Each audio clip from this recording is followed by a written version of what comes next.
All right, welcome back to Roman's Vivid World. I hope you enjoyed my first video for Inktober. And if you haven't seen it yet, go check it out. It was for An American Werewolf in London. And just to remind you, I'll be uploading videos every Monday, Wednesday, and Friday in October. And I'll probably do a special Halloween Day video as well. So make sure you're subscribed and have those notifications enabled.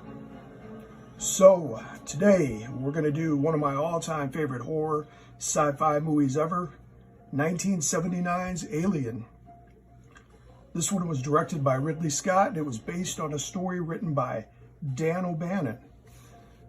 This movie itself has one of the best fictional characters in movie history.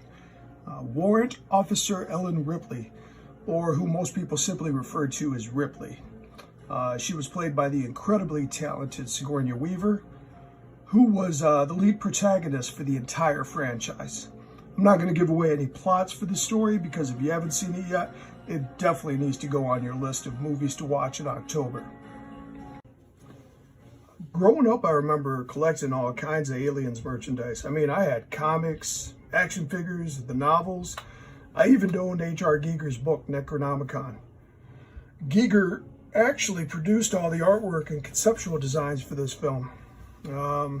Oh yeah, and whenever I bring this movie up, it's almost a guarantee someone will ask which one is better, this one or the second movie, Aliens.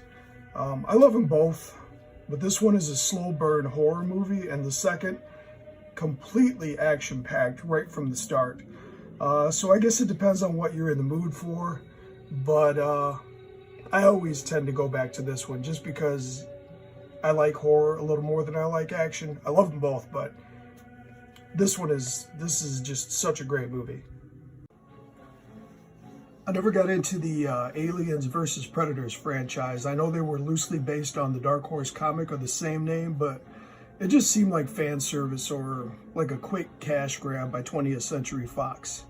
Now, Prometheus, on the other hand, that saw the long-awaited return of Ridley Scott to the franchise he helped create. And I know it wasn't that well received, but I loved it. In fact, I put it up there with the first two Alien movies. I thought the production design was amazing, cinematography, and obviously the best part of the movie was the android, David. He was in that and in Covenant, the sequel to that one. Covenant was a little different than that one. It's a little more action-packed, but I still liked it. I thought it was better than the Aliens vs. Predator movies, but not quite as good as Prometheus. So, I wanted to take a second and thank everyone on all my social media platforms for all their input on movies I should do for Inktober.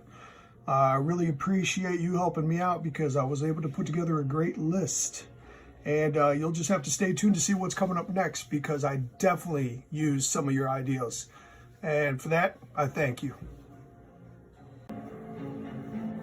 Now, about this piece. I wanted to show the full Alien, mainly because it was fun to paint. Unfortunately, the limited time I have to do these doesn't give me a chance to add all the detail, but I still enjoyed creating it. I was going to do Ripley, but I have other plans for her and this channel in the future. You'll just have to keep an eye out for that. As with all the work I'm doing for Inktober, I'm using Speedball black ink. And I'm just brush painting it with some brushes I got from Michael's Arts and Craft. In fact, that's where I got all my supplies. I'm also using Pigma Micron pens for the small detail work. Well, thanks for checking out my video. Do me a favor and hit that thumbs up button. And feel free to leave a comment if you'd like. I'll be back with a new upload Wednesday, so make sure to check it out because it's definitely a classic every horror buff should know. I got this one on the advice of a friend off of Facebook, of all things. So thank you. I'm sure I'll give you a little personal shout out there. That's it. See you.